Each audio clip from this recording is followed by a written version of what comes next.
Hey there everybody, this is Ampillion and I'm back with another video.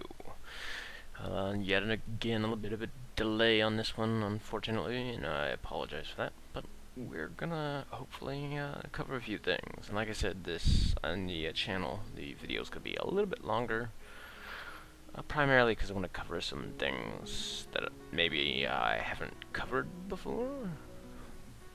I'm hoping anyway.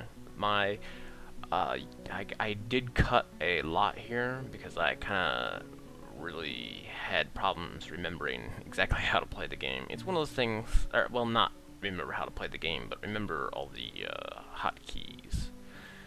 It's definitely a game where you kind of remember where all the keys are, but if you're not looking at the keys, sometimes you entirely forget which menus are which, and then you kind of stuck, fumbling around for a while. So I did cut bits and pieces here and there to kind of alleviate my own stupidity. But so if you've noticed anything about our fortress is very lacking in the bedroom. We have maybe, I want to say that's maybe 10 right there, 12, and we probably have about 50 people in the fortress at this moment. So it's kind of a little cramped. And apparently I haven't set too many of those as bedrooms yet, which I go back and do later on. But as you'll notice, we are still having some guys filling in the bedrooms. And, it's one of those things, wood products always get me a lot in this game, is that I'll never have the wood queued up, or the, products queued up that I really need. It used to be real bad with when you had to produce a lot of bins and a lot of beds, and there's nothing else you could make them out of except for wood or metal, but you never really had a lot of metal early on. So I have kind of been trying to catch up on that because I don't really have a lot of other things to build at the moment besides, bedrooms, getting that kind of stuff ironed out. Yeah.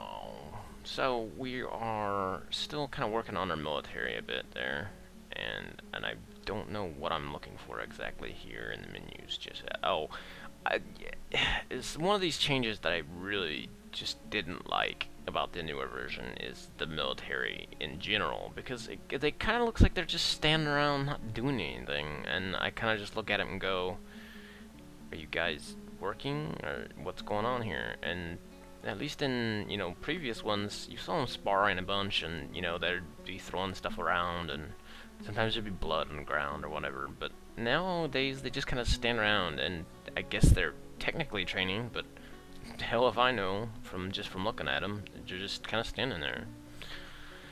So, yeah, I catch myself checking on them a bunch just to see if they're actually doing what they should be doing, and I do this a lot too. I do check to make sure I've got what I want built in the queue and see how far along it is, because I'm kind of bad about remembering exactly how many of something I needed or whether or not it's getting done. So yeah, for some reason I constructed this without a door, so it's kind of hard to make an actual effective third pin without some way to put the turkeys inside. So the guy who finished building said pin apparently decided to just pass right out, and that's kind of one of the things I rather like about Dwarf Fortress, is the fact that they just don't seem to care about the fact that they're out in the open. They just pass out. I mean, dwarves will just go about their daily business doing whatever, and then all of a sudden, well, thanks, and they'll just pass out wherever. It's kind of humorous until they, fall asleep and get knocked into water and drown because they can't figure their way out. That's generally when the whole narcolepsy thing becomes less funny.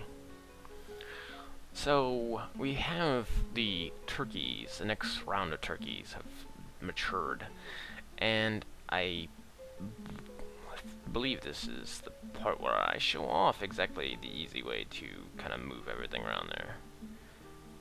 No, I'm dumb. Sorry.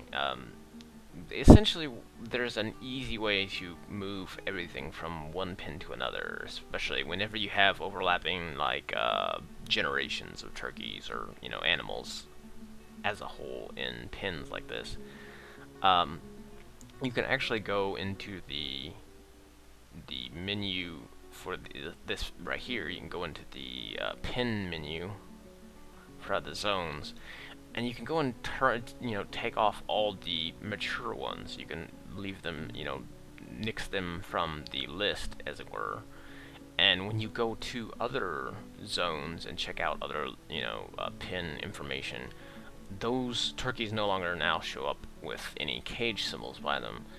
And essentially what you're going to do is transfer them into the next cage in your, maturity growth cycle, and you will move them from, one to another by just looking at which ones are no longer in cages and saying, oh, yep, must be these guys, because I obviously wouldn't have 20 stray turkeys rolling around my fortress for no good reason. So that's generally the easiest way to do it, just in case you're curious. I I cut out a bunch of me trying to figure out exactly how to do that the easiest, and there used to be a more difficult way of doing so, but I was like, oh, wait, this works better. So there's that I kind of wanted to show off before I called this a video. The other things are kind of, well, you'll see here in a bit, pertaining to the trade depot, and I'm just kind of showing off that immediately all the turkeys become drastically confused at the fact that they're being led somewhere. And you would think that maybe turkeys wouldn't be that smart, or, wouldn't really be all too concerned about the fact that they're being led around, because they spend all their days in cages anyway, but it's just kind of funny how they immediately flee out too once you let them out of their cage setup. So that is the only one drawback to doing it that way, is once the doors open, they will start fleeing out and wandering about your fortress until you get them back. The other thing that I really wanted to kind of stress, just in case any other people out there who are playing have problems with the military thing, make sure when you set up your schedules for the training that you go in and turn the minimum amount of doors to train down, because if you don't have 10 in your squad, your dwarves will do absolutely nothing. Unfortunately, well, I mean, they generally will not do anything. Sometimes they actually will not have problems, and you'll still have them training like they were there. I guess technically it said they were training, but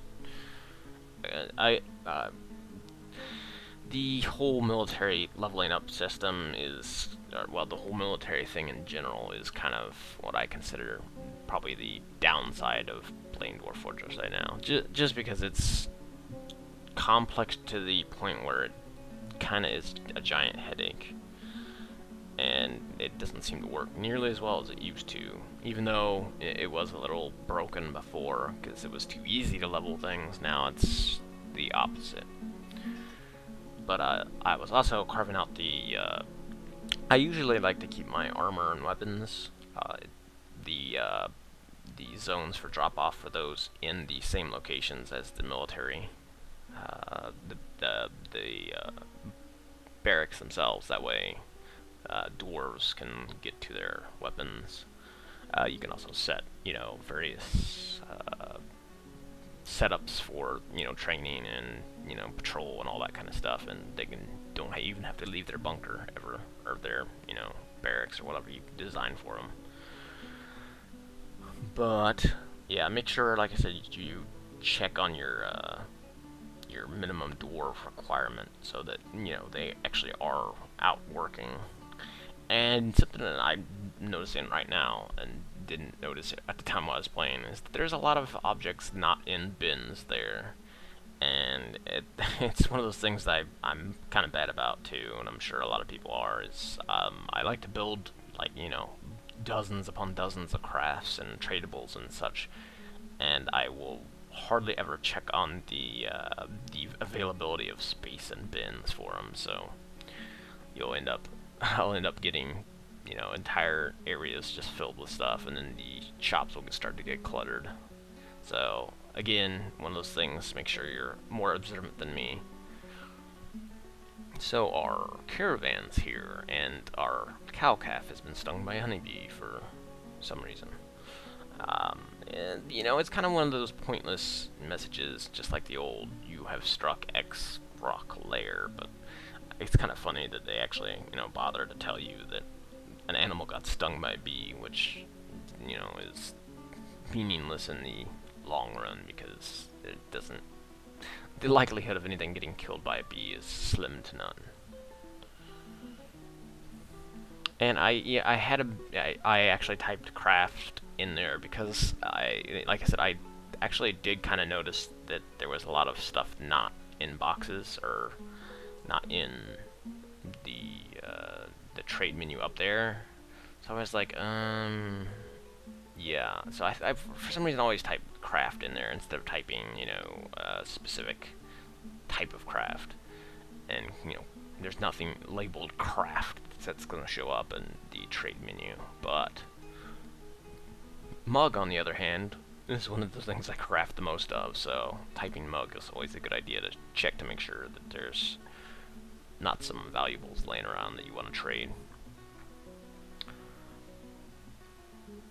Oh yeah, I'm gonna make bins now. And once you've got the materials, I would suggest, especially if you run into like some of the cheaper metals, like tin or copper, to make those into your bins. Don't waste your wood on them. Oh yeah, here's the one other thing I really wanted to show off, and this is kind of my general setup for what I request from the caravans. And I always request wood. I mean, by default. I mean, even if you have a ton of wood at your location, or you have, you know, maybe a whole stockpile full of it, there's never any reason not to have more wood, because there's always uses for it. Same with drinks. I do kind of tend to forget to make my own, so it's always good to have them bring it anyway. And again, you can never have enough of that kind of stuff either. I don't know why I did the cavefish and lobster. I did probably for the shells, but I don't even remember if they actually produce shells anymore. But the powder, I always get the gypsum powder for the plaster, because you never know if you're gonna have gypsum at your location to actually make powder with. Sand is always a good one, unless you have a location for sand on your site, and then it's, you know, entirely useless to you. But there's also a charcoal option, I believe, up there. But normally you can get them to bring enough of the lignite and the bituminous coal. Blah, blah, blah. Let me mash that word up a bit more, because it'll sound better. But yeah, they will generally bring that a lot more, from what I've seen anyway, than charcoal. And, you know, it actually smelts down into more fuel anyway. And I kind of just wanted to show off, you know, all the stuff that I took in. I generally produce just enough goods to trade off and get, you know, what I know I'm gonna need. And like I said, kind of over there to the side, you can already see I actually do have a decent little, not the most favorable amount of lignite and coal, but bituminous, I believe is the word. But yeah, I kind of think that whatever you ask for from your caravan actually influences this screen even before you know, they get the chance to go back and bring it again. Does it affect it heavily? I don't think so, but I'm pretty sure it does affect it somewhat, because even the first year, I mean, there would be stuff showing up there that I'd request, and that word, they've changed it over newer versions, and they bring a lot larger mix of things. which is good because you can definitely use it early on. But of course, I'm always going with the standards: the wood, the coal, the alcohol, the cloth, and cloth and leather bins. I do often grab cages and such too, especially if I haven't gotten my military up to where I think they should be. I also do kind of grab barrels now and then just because it's always good to have more storage containers for food and whatnot. But it is always if you know you have a lot more trade, a lot more value in your trade, there's always a good idea to just buy up cloth and leather, even if you're not really planning on making a lot, or well, you know, even if you don't really demand a lot, that is, because you're gonna want to make a lot, obviously, to level up your skills. At some point, you might get somebody who you might get a noble that requests it, or it might come up as a trade item, and you might want to cash in on that. Granted, there's still a lot of other things you can always do, and like you said, you can see there on the side, even just making mugs, good quality mugs, you know, often ends up selling, you know, plenty, and there's never a shortage of rock. So that's one of those things that, you know, it's nice to take advantage of sometimes when they ask for certain specific things, because you can look at it and say, well, you know, I need to level up leatherworking or, you know, cloth making. I'll, you know, crap out, you know, 3 dozen quivers or backpacks or what, you know, socks or whatever they actually request from you. That way you can kind of trade that junk off, the junk that you're leveling on, off to the caravan. Of course, later on, you know, once your dwarves actually have a thriving fortress, you might want to keep some of that junk around for them to, you know, actually claim as their own. But